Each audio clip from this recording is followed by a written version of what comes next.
ఢిల్లీలో ఏపీ రాజకీయాలు హీట్ ఎక్కాయి. రాజ్యసభలో కేవీపీ ప్రవేశపెట్టిన ప్రైవేట్ మెంబర్ బిల్లుకు మద్దతు కూడగట్టేందుకు కాంగ్రెస్ నేతలు ముమ్మర ప్రయత్నాలు చేస్తున్నారు. ఇప్పటికే సీనియర్ నేతలంతా హస్తినకు చేరుకున్నారు. కనిమొళి మద్దతు తీసుకున్నారు. మరోవైపు ప్రత్యేక హోదా బిల్లు కోసం తాను లాబియింగ్ చేస్తామన్నారు శరద్ పవార్. సిపిఎం నేతలు కూడా ప్రైవేట్ మెంబర్ బిల్లుకు మద్దతు కూడగట్టే పనిలో నిమగ్నమయ్యారు.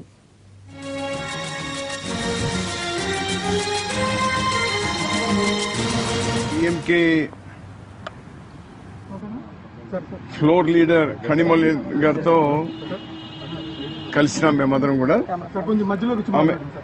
ఆమె చాలా పాజిటివ్ గా చెప్పినారు. అయినా మా లీడర్ కరుణానిధి గారితో ఒకసారి మాట్లాడి మేము ఖచ్చితంగా రేపు మీకు సపోర్ట్ చేయడానికి అన్ని ప్రయత్నాలు చేస్తామనేటువంటి మాట చెప్పినారు. మిగిలినటువంటి విషయాలు నేను 4 గంటలకు మాట్లాడతాను. తిరునావుకర్స్ గారు తమిళనాడు నుంచి వచ్చినటువంటి వాళ్ళు ఏఐసిసి సెక్రటరీగా ఉన్నారు. మన రాష్ట్ర కాంగ్రెస్ పార్టీ ఇన్ఛార్జిగా ఉన్నారు. మన 1 crore సిగ్నేచర్స్ లో కానీ లేకపోతే మట్టి సత్యాగ్రహంలో కానీ అన్నింటిలో అతను కూడా భాగస్వాములు అయినారు మన పోరాటంలో. అతను స్వయాన వచ్చి డిఎంకే వాళ్ళని ఒప్పించడానికి స్వయాన ఇక్కడ రావడం కూడా జరిగింది. వారి ప్రత్యేకమైనటువంటి కృతజ్ఞతలు కూడా చేస్తున్నారు. అంటే కాంగ్రెస్ పార్టీ అన్ని అవకాశాలు కూడా ఉపయోగించుకుంటా ఉంది. ఏ ఒక్కటి కూడా వదలడం లేదు. అందరినీ ఈ వేదిక మీద తీసుకొని వచ్చి ఎటు తిరిగి గట్టెక్కేటువంటి ప్రయత్నంలో భాగానే ఈ రోజు చేసినట్టు. ఢిల్లీలో ఏపీ కాంగ్రెస్ రాజకీయంపై మరిన్ని వివరాలు మా ప్రతినిధి ప్రసాద్ అందిస్తారు. ప్రసాద్, చెప్పండి, కేవీపీ ప్రైవేట్ మెంబర్ బిల్లు నెగ్గించుకోవడానికి కాంగ్రెస్ ఎలాంటి ప్రయత్నాలు చేస్తోంది? ఏ పార్టీలు మద్దతు తెలిపే ఛాన్సెస్ కనిపిస్తున్నాయి?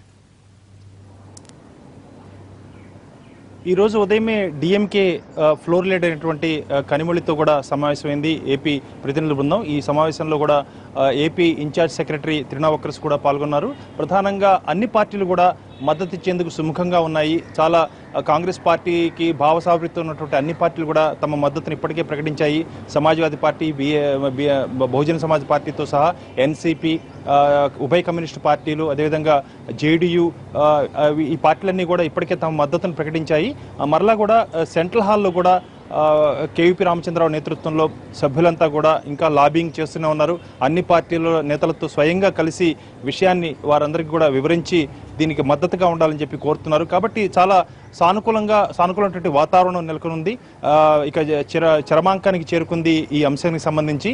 రేపు మధ్యాహ్నం పూట ఈ ప్రైవేట్ మెంబర్ బిల్లుపై ఖచ్చితంగా ఓటింగ్ జరిగే అవకాశాలు ఉన్నాయి. ప్రధానంగా బీజేపీ అయితే గతంలో రాష్ట్రపతి ప్రసంగానికి ధన్యవాదాలు తెలిపే తీర్మానంలో భాగంగా ఒరిస్సా చెందిన బీజేడీ సభ్యులంతా కూడా స్పెషల్ స్టేటస్ కావాలంటూ తీర్మానం ప్రవేశపెట్టేందుకు ప్రయత్నం చేస్తే బాహాటంగానే సభాముఖంగానే దాన్ని తిరస్కరించడం జరిగింది. కాబట్టి బీజేపీ ఈ విషయంలో ఏమాత్రం తలవగ్గే ప్రసక్తే లేదు. ఖచ్చితంగా ఒక రాష్ట్రానికి ఇస్తే మరి అన్ని రాష్ట్రాలు కూడా అడుగుతున్నాయన్న వాదననే వినిపించి దీన్ని తిరస్కరించే అవకాశం ఉంది.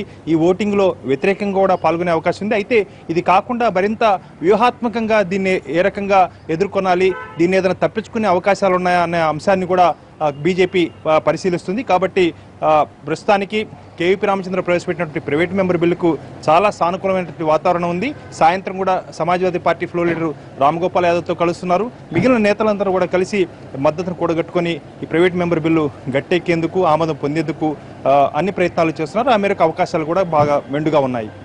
Right, thank you Prasad.